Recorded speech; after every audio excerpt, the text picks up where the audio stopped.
Hey guys, it's Pete from Pete from Anxiety here.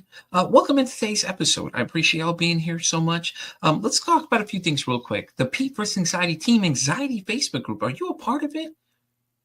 You're not? What are you waiting for? The link's down here in the description down below, or go to Facebook and search Pete vs. Anxiety. Then look for the Team Anxiety Team page and join it today. Why not? You can join and help. It'll be great. Yeah, like right now. Hurry up. Stop what you're doing. Pause this video. Go do it right now. But anyways, let's also talk about the Pete vs. Anxiety YouTube page. If you're here right now, you're probably following it most likely. If not, head on over there, subscribe, be sure to like and comment on the videos and let me know, because all that stuff really helps, guys. I really appreciate it. And help me break the stigma that mental health is talked about enough. But anyways, guys, let's get in today's episode. I'll have a great one. Thank you so much again. And as I always say, don't ask how your day is. Ask how your mental health is today. Guys, welcome to a very special edition of Pete vs. Anxiety. I know we're pretty early in the morning, but it's all right. It's a good morning from Pete vs. Anxiety. My guest today is a psychosomatic practitioner with over 22 years experience, trauma-informed, and specializes in brain spotting, parts work, inner child healing, guided meditation, and body talk dance therapy. Please welcome the one, the only Naomi Morad. How you doing, Naomi? Good morning, Pete. I'm so happy to be here. Good morning.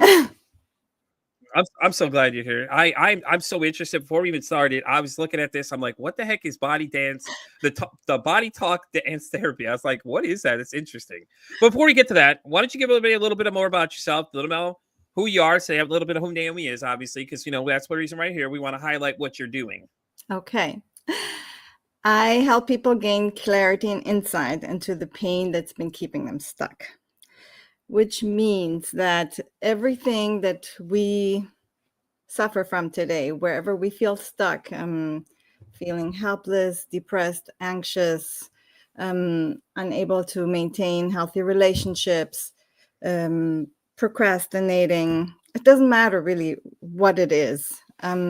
There's a reason why we're stuck with whatever we're stuck with. Yeah. There's a reason we carry this pain into everything that we do. And often people only see how it reflects in their lives today and how they're stuck. And we can talk about that a lot, but it doesn't really change the behavior. It doesn't really change the core of the pattern, the reason why we feel the way we feel. And I help people heal the root cause of their pain by working through the layers of what this pain is related to. And they learn about their patterns, about their behavior. And it often goes back to early childhood trauma. Yeah. And when we heal those parts that are still frozen and stuck in pain, that's when true transformation happens and real change. Yeah, no, I agree. I think that's very, very great points, all that too. Childhood trauma is a lot of causes to a lot of mental health problems that people have later on too. A lot of them have that traumatic incident of what happens, and it leads into a lot of these other things they start to develop, So now that we're past all that, let's get into what body talk dance therapy is, because I was curious about this. So my work in general is, as a psychosomatic therapist, I help people heal through connection to the body. It means everything that happens to us happens also in our body. So even you and I talking right now, if you were to pay attention, I was to pay attention to what's happening in my body as I speak to you, as I'm here live. I can tell that there's maybe some nervousness, excitement. I feel it in my legs. I feel like my heartbeat. And the same thing, if I were to ask you what you're experiencing right now, what would you notice?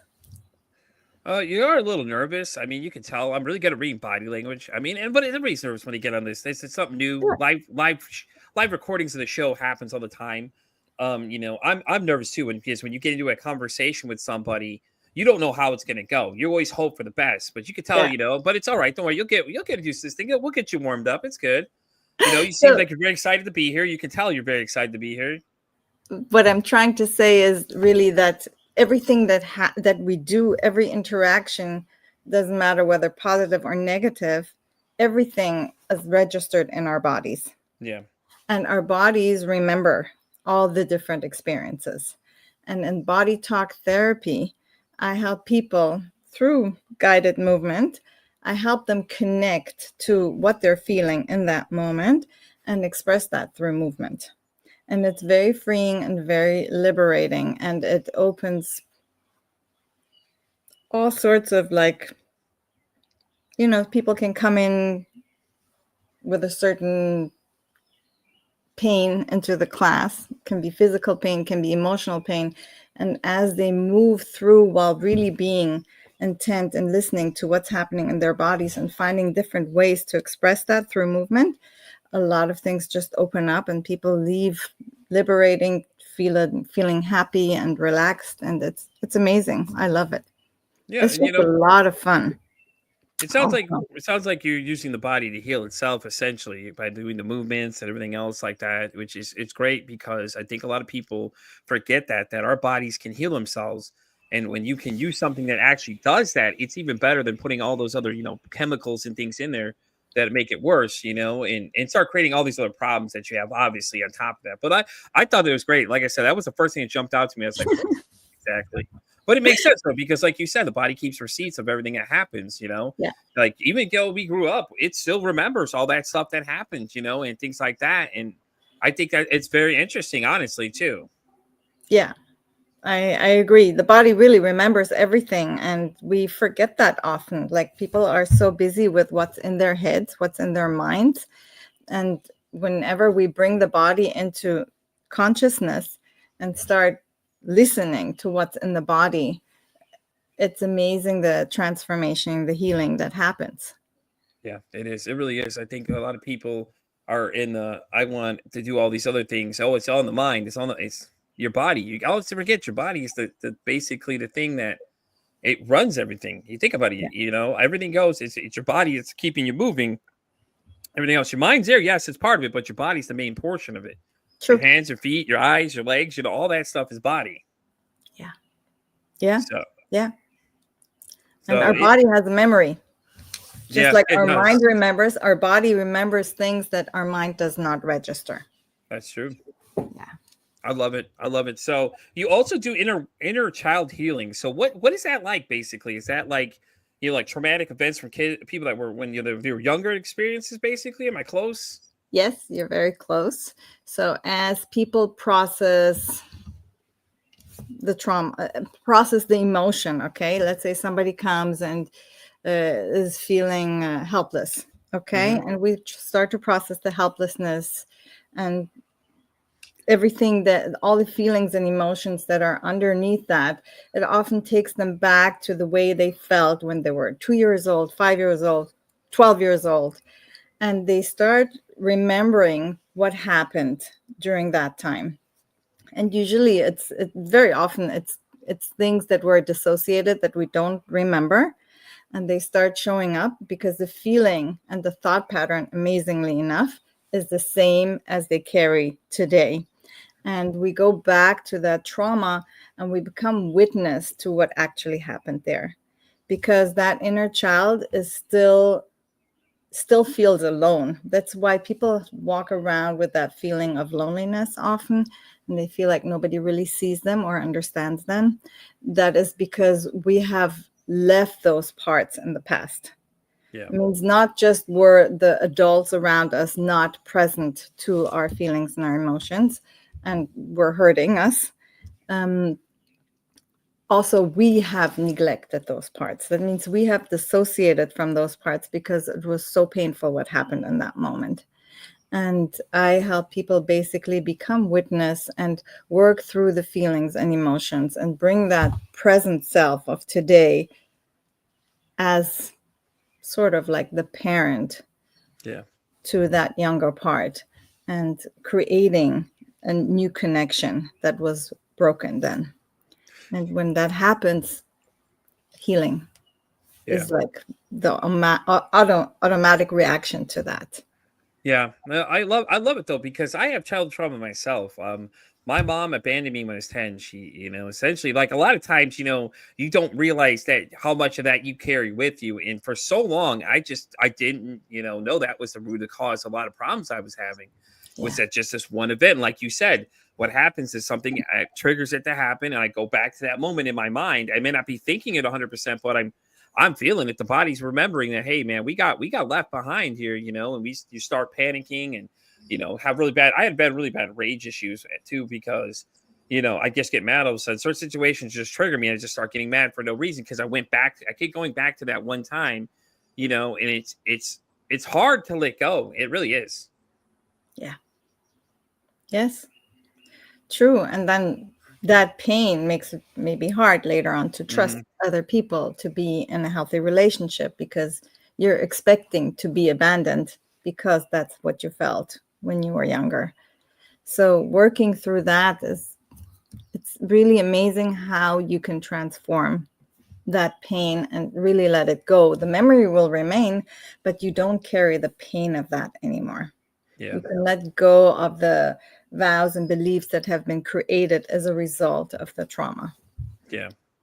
No, I think that's great though. You're doing that kind of work because, like I said, I deal with it myself, and through my journey, I realized that how many things it actually was causing was the root of that problem alone. And it's funny because it's like, okay, well, this happened when I was 10, but it happened so long ago, I didn't even remember it even happened. Somebody had to tell me that's what happened when I was a kid.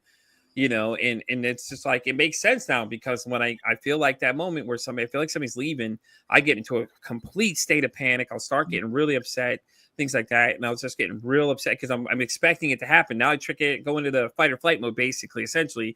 And I'm sitting there waiting for it to happen, because I'm like, okay, here we go. I'm anticipating it, but it's not happening, and it's just like, it's hard though, man. And you don't realize that a lot of these things are causing all the problems now, but now I know I laugh at it a little bit because it's like, wow, I can't believe that one thing is causing all these problems. But I mean, it makes sense at the same time.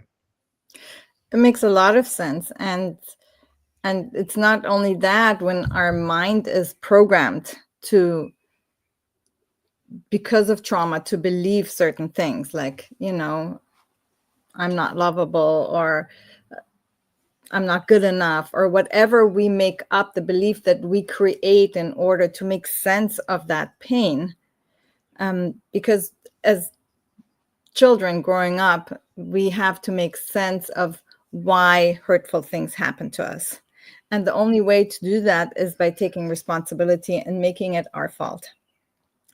So that's why and how those beliefs are created, such as feeling unworthy, not lovable, not good enough, because we think it must be us. It can't be that the grown-up actually would be hurting us if everything was okay with us.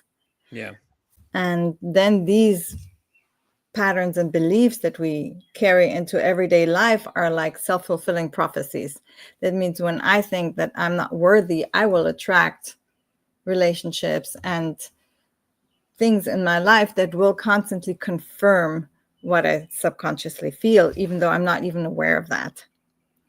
That's true. That's very true. Your subconscious mind is very powerful, and I think a lot of people don't realize that either. When you really dig into it, it's more. It's what is it? 95%, I believe it was. One of my guests was telling me he specialized in that area, and he was like saying like 95% of your thoughts and everything else, everything comes from that part right there. So everything else above it is just like a 5%. But for some reason, your 5% beats the 95% a lot of times, and it's just crazy to hear, because you're like, wait, hold on, that's the bigger number should be taking the little number, but that's not how it happens. Yeah, true. So let me ask you, what exactly is brain spotting? I know I see it a lot. I know people probably hear it a lot, but not a lot of people know what it is. You want to kind of give them a little more clear explanation of what that is exactly? Sure. Brain spotting is trauma therapy. Okay, it helps people work through and process trauma. And the way it happens is through our eyes.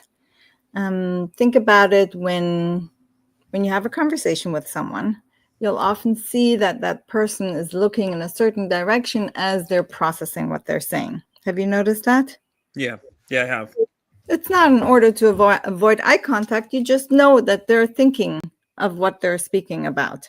Yeah. And the reason that happens is because whatever they're talking about, as they look in a certain direction, that helps them connect to their limbic brain, where the information connects there and in their bodies.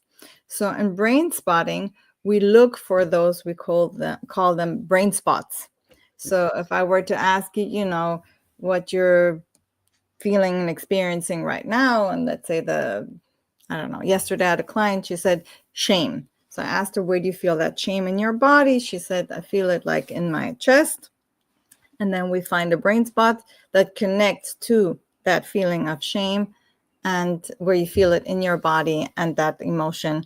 And then you process from there. And as you process from there, you start regulating your nervous system. And everything that is related to that shame starts to process. It's like working in, how can I explain that? It's like working through the layers of everything that is related to that, often taking people back to different times in their lives as children when they experienced that shame at first. Yeah, that's really interesting though that your eyes are connected like that, because I never even thought about that. You notice people looking different directions, but you don't realize that's exactly what they're doing is, they're thinking about what you're saying, and then the look that they're doing it's all fascinating though, because like I didn't even know that until now. Now I'm like, now I have another avenue to go down because now I want to know more because it's so interesting. Because if you watch like the movie like Ocean's 11, remember he's talking to him. He said, "Don't look down because it says whatever," and all these different things. He said, "Don't look up. It's this reason," and he keeps giving reasons why you shouldn't break eye contact with somebody. You should keep it because if you look up, it means you're lying or whatever. I thought it was so fascinating that that's how they laid it out, and come to find out, it has a lot to do with that, honestly, because then you're like, well, it has connections to the different parts of the body. Which is interesting in itself, though, too, because you're like, where are you feeling it? I'm feeling it right here. You're like, okay, so they're looking this way, they're feeling it here, and things like that. It's so interesting and so fascinating that that's how you guys tell about that, because people don't think of that your eyes have a lot more to do with it than you realize. I was working already working with a lot of different modalities and techniques for many years, and I only came upon brain spotting 3.5 years ago. I know it's a fairly new process. It came out like Yeah. 2003, right in that range. So it's still fairly new. It is. And I was always like specializing in working through trauma, and all the techniques that I was using were a lot more complicated. And I never paid attention to my clients looking up, down, right, left, top. I never gave it meaning until I learned brain spotting, and I was like, oh my God, this makes so much sense. And the process is so much simpler and easier than any other kind of trauma work I've done in the past. It's funny though, because now you're like, you're always looking for them. When people are talking to you, you're like looking for them to start looking different ways, and you're analyzing what they're doing, and they have no idea. Like, yeah. So do a lot of people know that you do brain spotting? Because I'm sure a lot of people are like, what is that? And you're like, oh, okay, we'll see. And then you're watching what they're doing and start analyzing. They don't even realize you're completely understanding what's going on. They're like, oh, okay, I see what's going on here. All right. You mean my clients, if they know?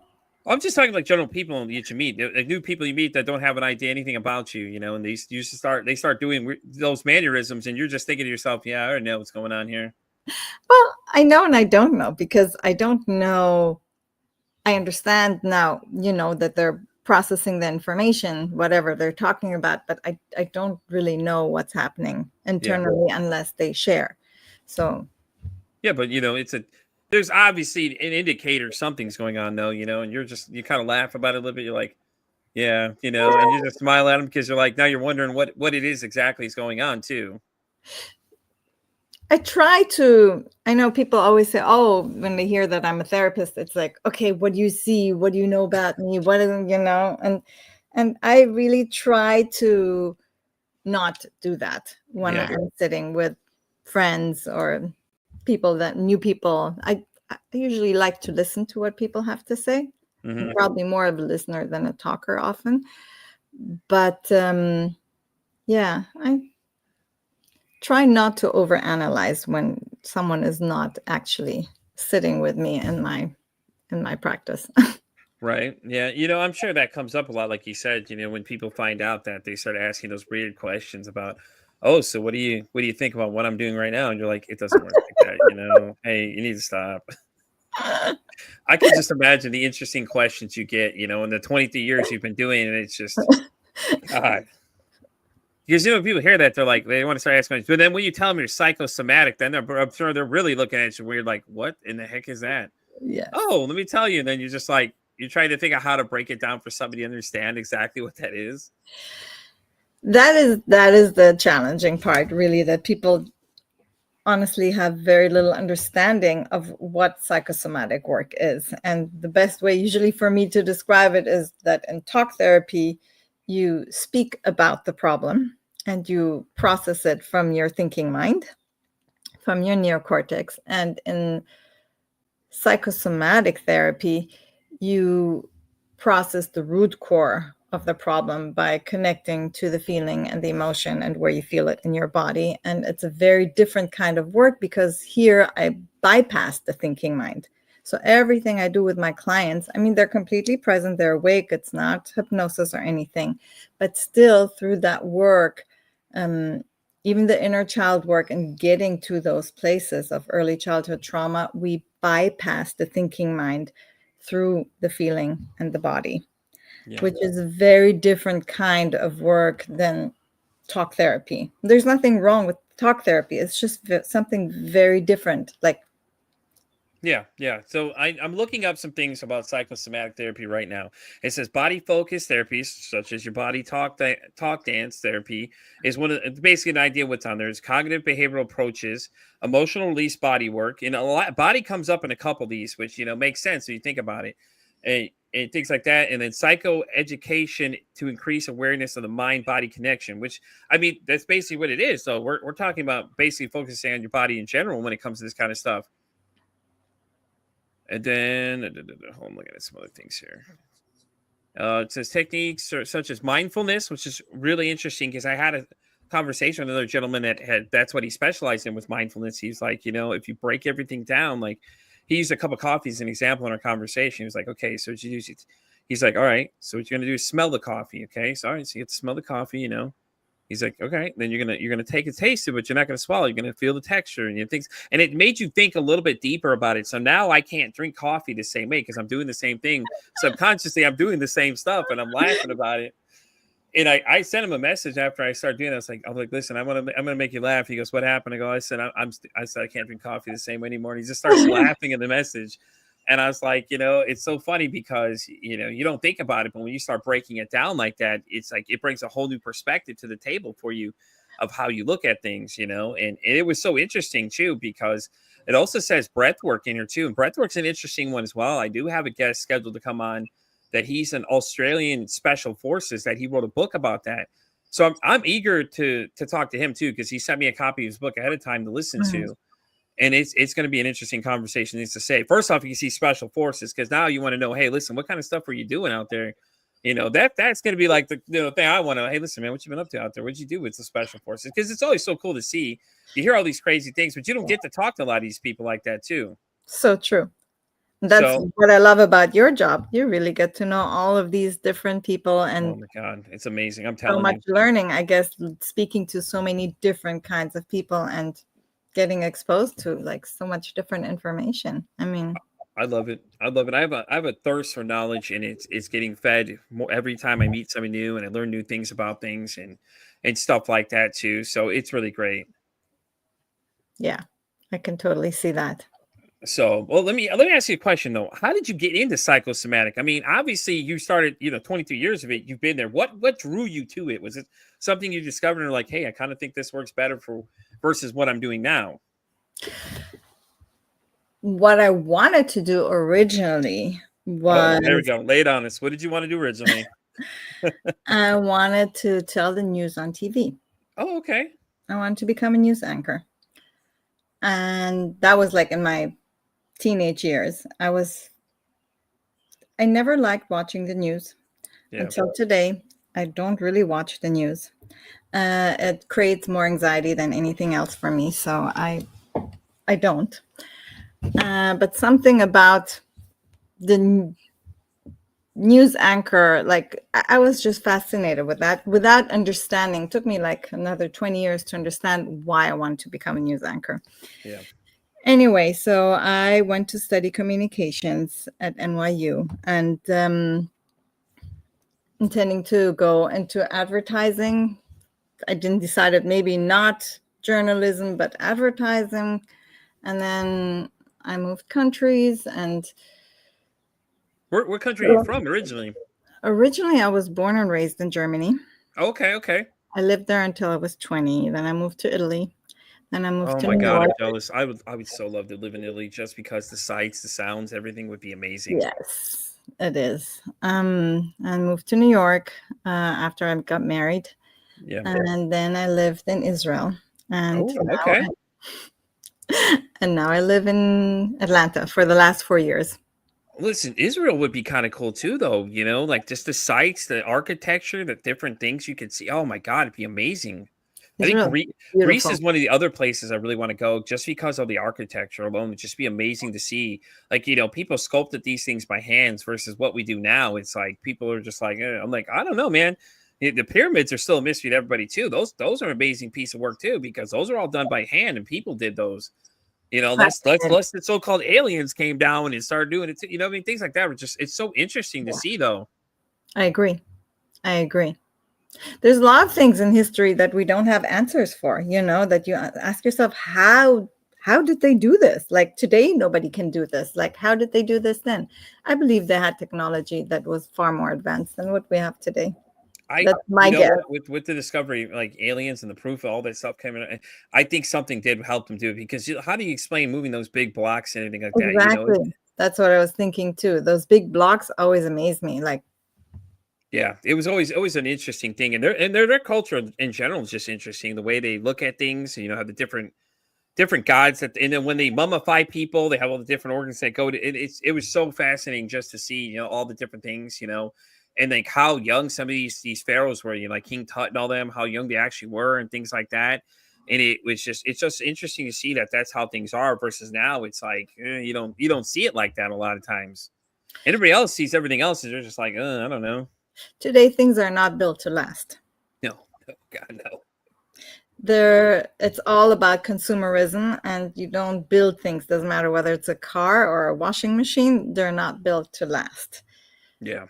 Whereas in the old days, buildings and everything, they were built to last throughout centuries. You also got to think though, then the therapy and things back then were a lot different too. A lot of the crazy things they used to think, on all the different things they used to do, because they didn't know anything back then. Obviously, they had no idea what they were looking at.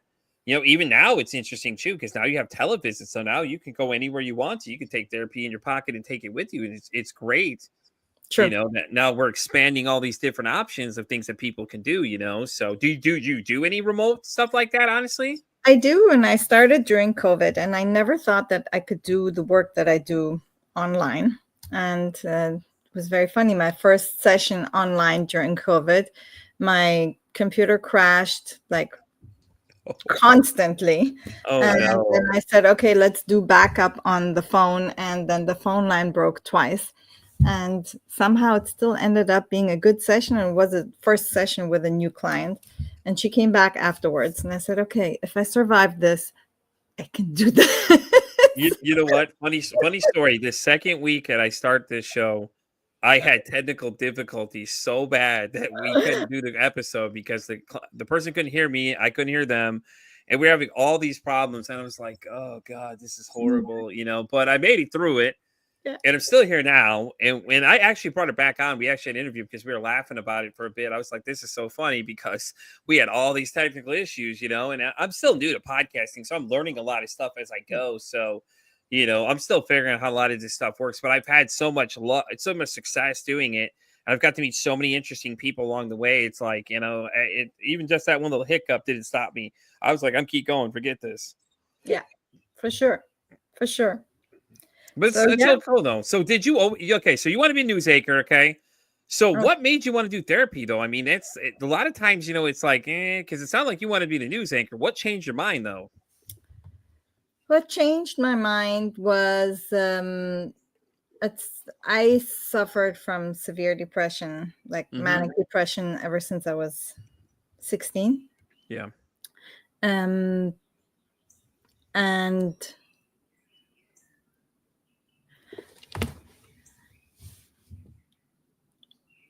by the time I was 27, My depression had reached like the state of unbearable. I had just given birth to my second daughter. I have 4 children, by the way. Oh, awesome. Yeah. And I knew that I needed help. And a friend of mine said to me, hey, you know, I have this friend who is does some kind of psychosomatic therapy. Would you be interested? He might be able to help you. And I was like, sure, whatever. I was desperate. And the truth is, I was never a real believer so much in traditional medicine and traditional therapy. I even growing up, I was exposed a lot to homeopathy and alternative medicine. I always like felt more connected to that. Yeah, no, I get that completely. And so I was drawn to that naturally. And I started my journey of healing with this person. And through the body, I started remembering the trauma that I had gone through growing up, which was severe and which I had completely dissociated from. So it started out with depression. And a year and a half later, I found myself remembering everything that had happened to me growing up, which I had almost no memories up to the age of 9. Yeah. When I was 9, all of my siblings, I was the youngest of 4, left home for different reasons. My sister got married. My brother moved with her. Another brother moved to England to study. And I was left alone with my parents, which was a huge shift in my life. And after that, I remembered more, but still had huge gaps. And basically, I started putting it all together. I was severely sexually abused growing up. Okay. Makes sense then. It makes sense why you wouldn't remember a lot of this stuff, because you don't want to. That's a hard subject to talk about. Yeah. Yeah. So I started remembering and started dealing with my stuff, and I understood what caused the depression and what gets me depressed. And I learned about that. And I learned that every time I get angry, I fall immediately into a depression without even noticing most of the times that I had gotten angry, because I was so desensitized and I was in so much trauma and so much pain from so many years of severe abuse. Yeah. And that's and I just felt that I had a calling to help others heal. Yeah. And I don't even remember. I try to remember sometimes, like, what is it? Was the calling to want to heal, help others heal before I came and got in touch with my trauma, or after? Because I remember thinking about that for several years and not knowing, how I want to help people. I knew that I wanted to help, but I didn't know how. And when I started my own healing journey, I just, one thing led to the other. And the my first studies were 3 years of, it was called the Greenberg method, which is I don't know if you've ever heard of that. No, I have not. I'm interested. What is that exactly? Actually, but through body work, you help the person remember and bring up trauma that is stored inside the body. So that's how I started. It was 3 years of very intense learning how to work with the body, listening to the body, listening to the slightest cues and working with that and helping that person bring out and work through the emotions. And it was an amazing technique, but it really helped me how to work with the body and listen, but we didn't get enough tools for me to understand how to support a person fully. So I was like an expert in bringing up trauma. And sometimes people needed more support than just bringing up the trauma. And and I said to myself, okay, it cannot be that I have the ability to bring up the trauma, but I don't have enough tools to support the person during that, which kept me wanting to continue studying. And the truth is, I study until today. I never stopped studying since I started that in 2000. And I wanted to have enough tools that doesn't matter what a person came with, that I would have the ability to support them and give them all the help and support that they needed. which brought me to where I am today. Well, first off, thank you so much for sharing that. I know that's hard to talk about, especially abuse and things like that, to relive that. The fact that you were willing to share it with me, I that says a lot. I really appreciate it. Honestly, I know it's hard, and I'm so happy that you're continuing to learn, because that means that you're actively trying to keep ahead of things. And that says a lot about you as a therapist alone. Is you're constantly shifting your focus to, okay, well, I can take care of these things too now. So let me keep bundling these things in, and that's awesome. I love it. I love when people say that we can't stop learning. We can. I'm still learning things, and I'm almost 40 now. And I'm learning new things all the time, and I'm loving it. It's great. And I was the same way too. Like, therapy was great, but I started learning about like energy and things like that, and all these different things that I started bringing to the table. And I found it very fascinating how a lot of this stuff kind of connected to things I've dealt with when I was younger, and things started making sense. Like, I met a guest who actually unlocked the whole thing. She had mentioned some things. I mentioned to her that I had this weird feeling. I called it weird, and I was told not to say it's weird, but I had this feeling. Like, I couldn't tell you what it was, but I just had this feeling of something around me. It's kind of like staticky. And they're like, well, that's energy you're feeling at that point. I'm like, well, I'm feeling it real good, because let me tell you, I'm walking down a hallway. I feel it. I take off, move into another room, stop. And I'm like, what is that? And this has happened at an early age. Like, when I was like 18, right around there, I started feeling these kind of things. And it was really interesting, because I was like, I can never pinpoint what it is. But I always had this thing where I run into people. If I don't like you, I just don't know what it is. I just know I feel it for some reason. I don't like the person, and I can tell, like, I just don't like them. Like, something about it didn't make sense. And as I started talking to more people, my path was just energy. Energy started showing up more in my conversations after that conversation, which is so funny, because it's like the universe had a plan. They're like, okay, man, we're going to tell you about this thing, unlock this new thought process for you.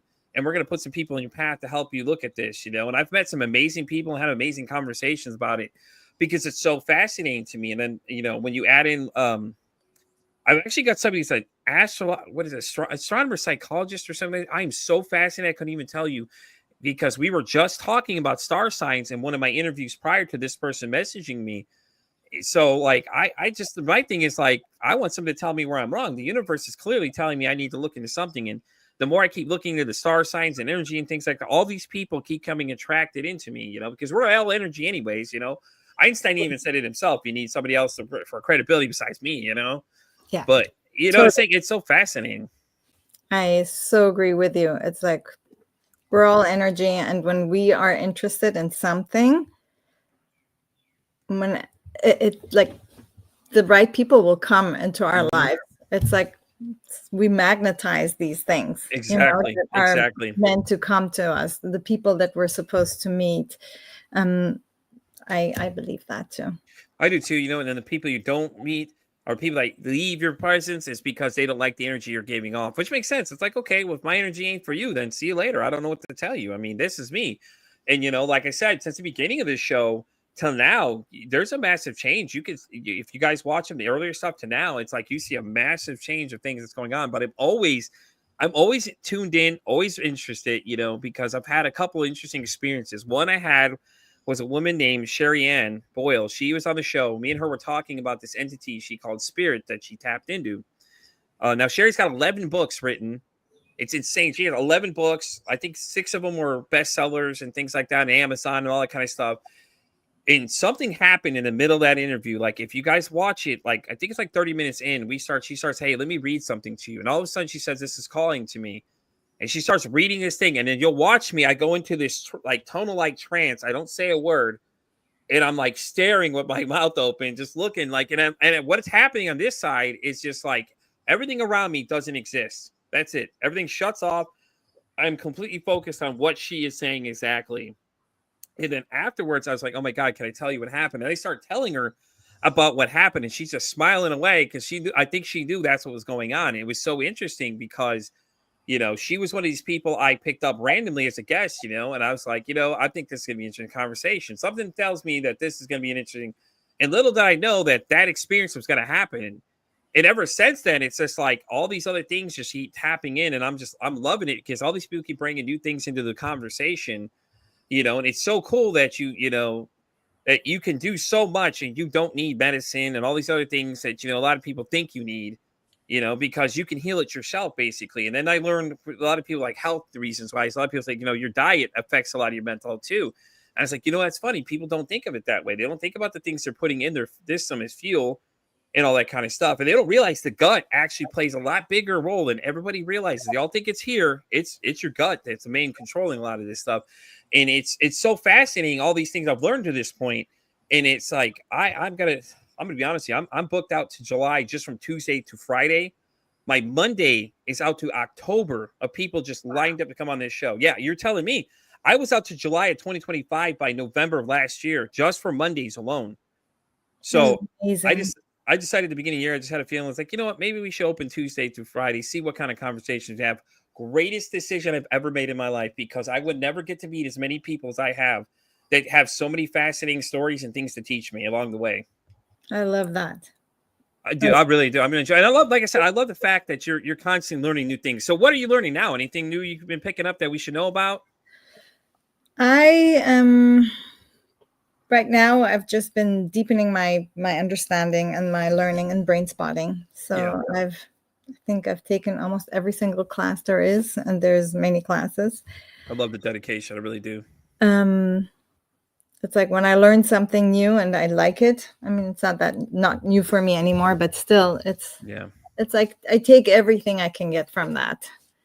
And the truth is, I learn every time I sit with someone. Yeah. Every time a new person comes into my office, or not new, I learn something every time. Yeah.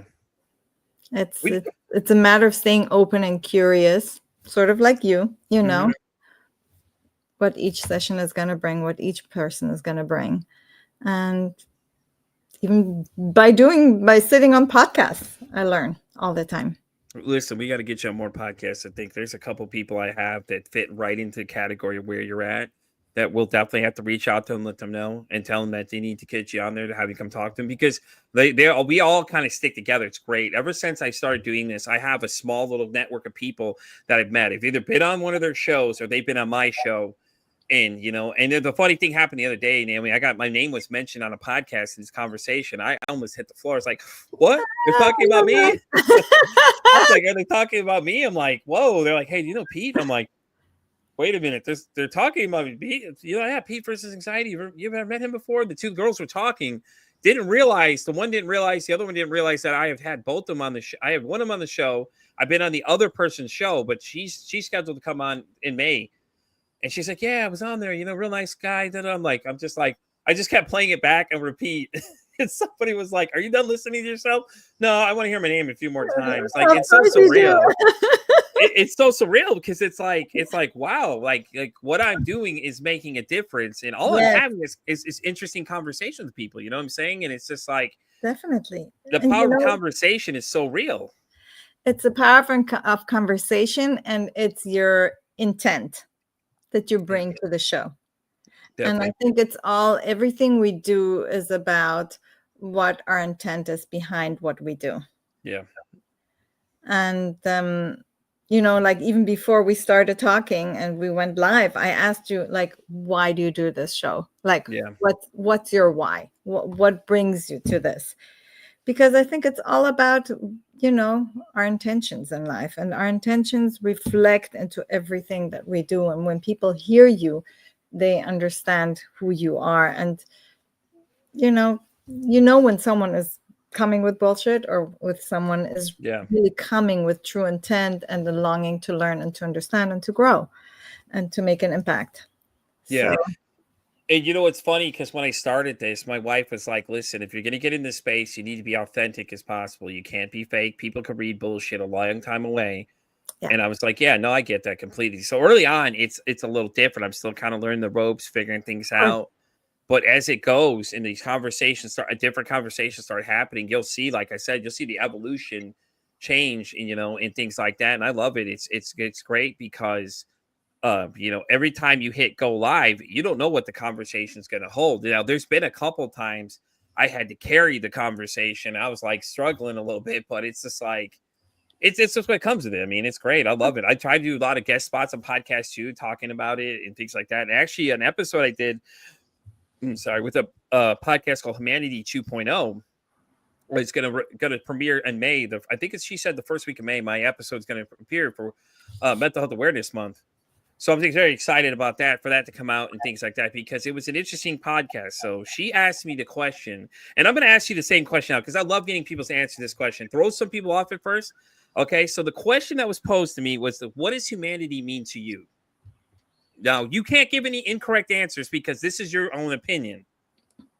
Oh, look at you go, girl. Look at your eyes just going. You're thinking about it. I You love it. learned something, huh? Ever since you said that, I'm just watching your eyes just go. What does humanity mean to me?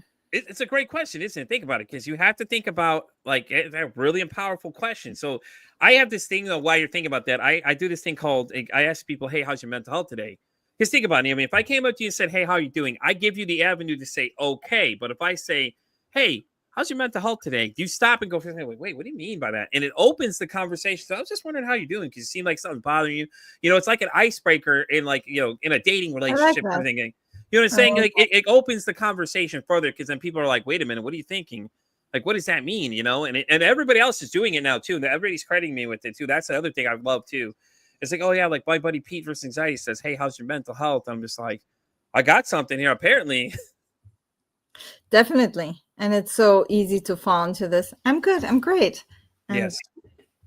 because, you know, I think most of the people also don't want to hear when you're not great, or they don't know what to do with it. I think more than anything else, people just don't know what to do with it. It's like, I think that's an absolute great point, what you just said right there. So people don't know what to do with it. And I feel like a lot of conversations, that's what happens, you know, is that when people bring something to you, you're not sure how to react. And a lot of times just listening, it's a powerful tool alone. It's just, you know, they want to be heard, because if they don't feel like they're being heard, don't tell them, hey, reach out to me. Because if you do and you shut them down, it makes a difference, you know. And I had a girl on this past Monday that had made that statement. She said, I reached out to somebody basically, and they shut me down. You know, they said, hey, you know, reach out if you need something, kind of thing. And I'm just like, oh man, I'm like, I can't believe that happened. It's like, you know, so I posted the video. Everyone was like, listen, if you're receiving this video, I want you to give your opinion on what you think of this, because this girl right here reached out to somebody. Have you done this to somebody, or has somebody done this to you, kind of thing? Because a lot of people don't think about it. They think about it as like, hey, you know, maybe I'm just like, you know, I'm busy. But at the same time, when someone comes to you and says, hey, I need to talk to you, you know, we don't know what they're going to say next. And a lot of times people aren't prepared for that conversation, especially when it comes to, you know, ideation.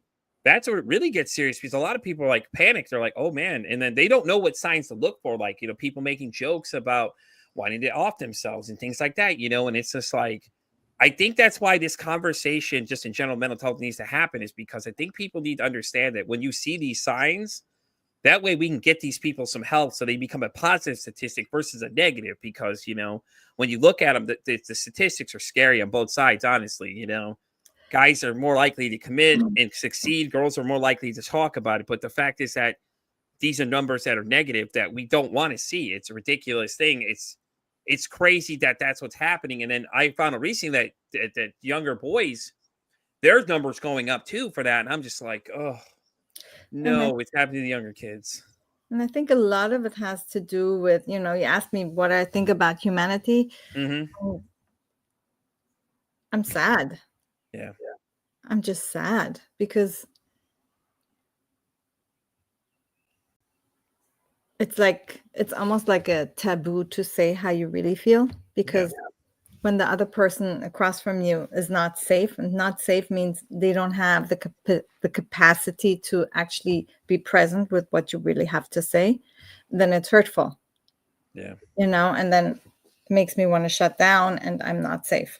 So it's better to say, oh, I'm great. And I think the other thing is really all the social media has really distorted people's capacity to be present, people's capacity to see what's real and what's not. I want to say truths have become lies, and lies have become truths. It's you like, know, go ahead. It's interesting you say that, though, because that was one of my biggest things early on, was that social media. You see all these people in these awareness months go, okay, well, it's this month awareness, da da da da da. And then after it, the conversation instantly ends. And it's like, okay, so what happens after that point? Are you done talking about it? You're like, okay, well, the cool little fad's over, so I'm going to leave it over there now. But like, what about the rest of us that deal with these problems and things like that? Like, hey, that's great. You want to make light of this. But to me, it's like you're spitting in their faces and saying, well, okay, well, this month's over. Now I don't want to care about talk about it anymore because it's an uncomfortable conversation. Like you said, they're not prepared for those kind of things. They're not prepared. And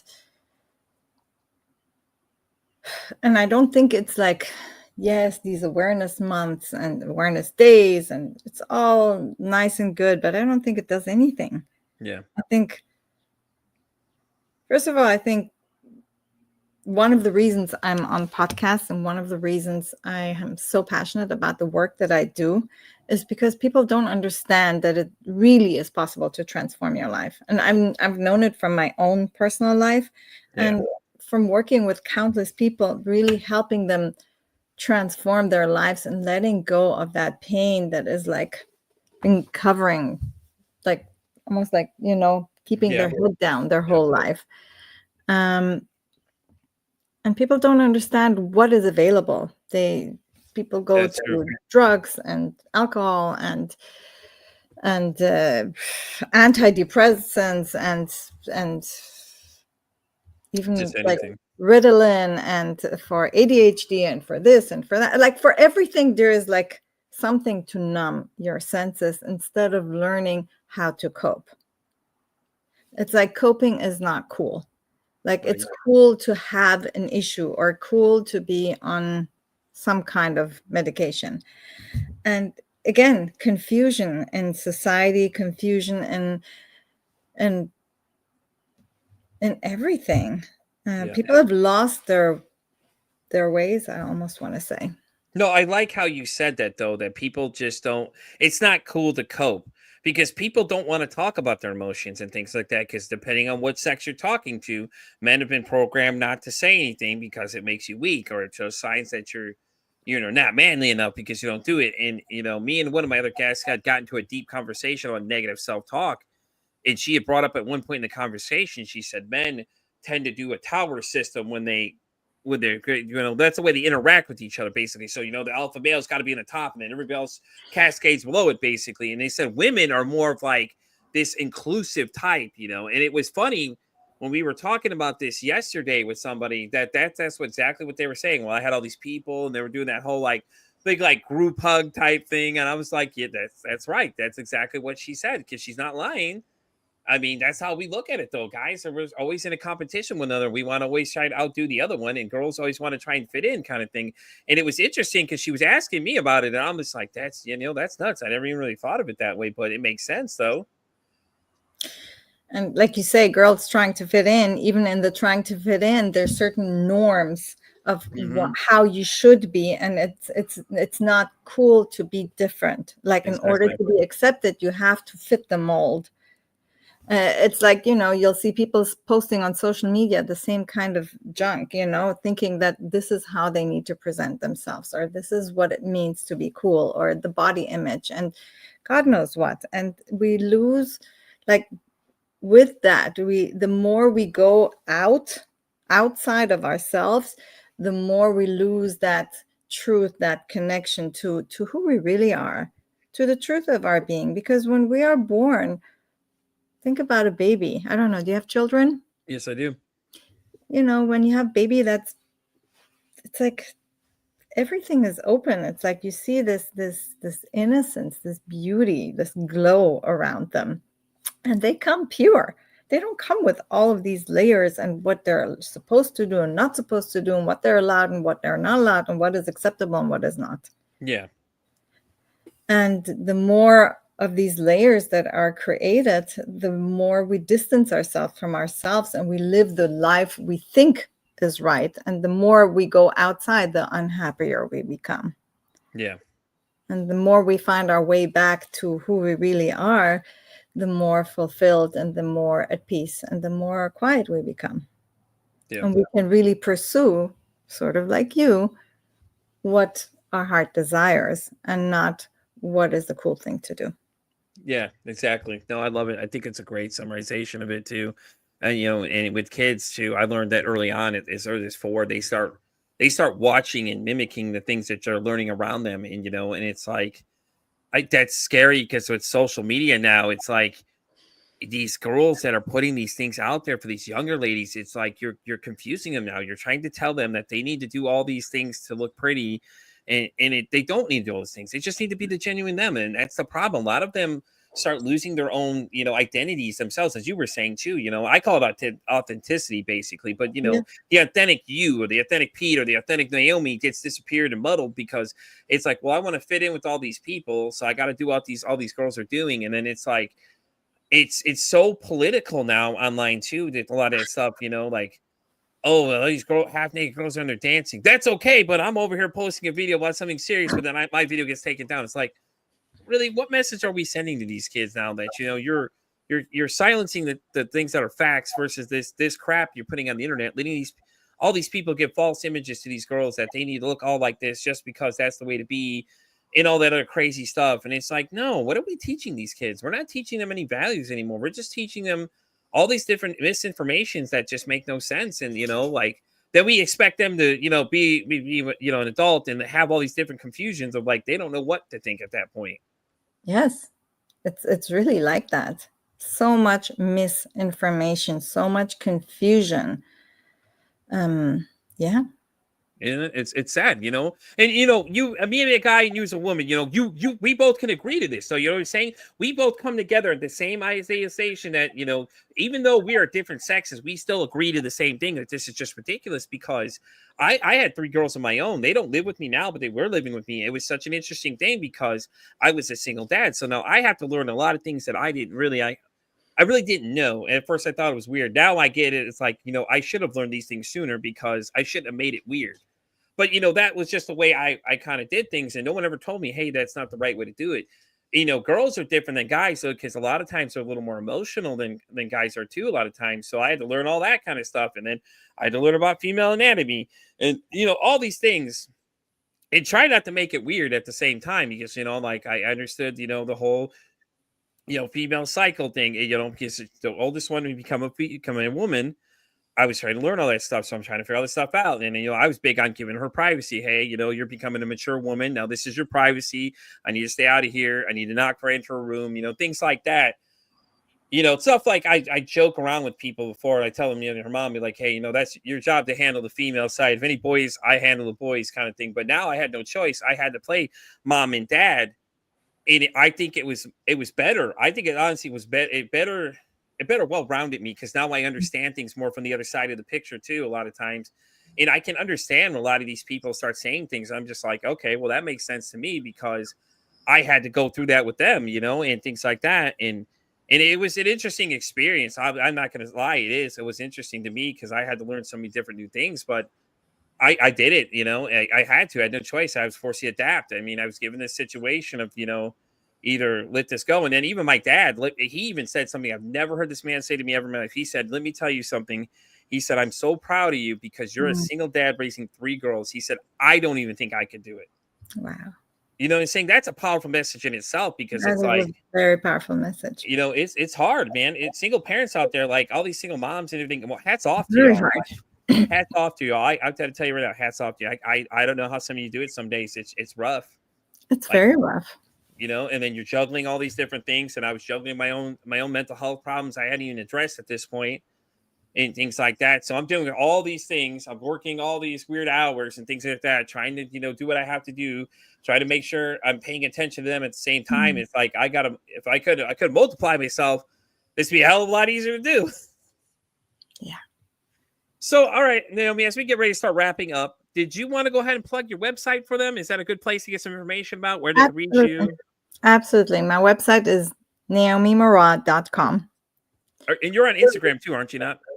I am not. I am on Facebook, but the best way to reach me is really through my website, naomimorad.com. And all the information about me is out there. And feel free to reach out. And I always start out when someone is interested in talking to me. I usually have a 30-minute free conversation with anyone who's willing to reach out, and we can see if we're a good fit for each other and get to know each other and take it from there. I love it. I love it, guys. You heard her. She just wanted to go the website and just do the mic drop thing right there. Well, guys, we're going to wrap up this episode of Pete versus Anxiety. Once again, Naomi, thanks so much for coming. This was great. I had a great time. This Me is so too. much fun. Thank you so much, Pete. I definitely invite you to come back if you have anything new you want to discuss with us. You're more than welcome to come. I literally will clear the books for you. You're one of the few people I'll clear the books for. I'll slap some people out of the way, like, yo, hey, listen, Naomi needs to come back. We got to get her here. Forget this, and things like that. I'd love it. So, but guys, you know where to find me. I'm Pete versus Anxiety. I'm pretty much everything. I'm on X all the way down to TikTok. I'm on Spotify all the way down to AR Radio. So, and as I always say, it costs nothing, absolutely nothing. Be kind to somebody. One kind act you do can save somebody's life, or hell, you can make their day. I'm Pete versus Anxiety signing off saying, hey, don't ask how your day is, guys. Ask, hey, how's your mental health today?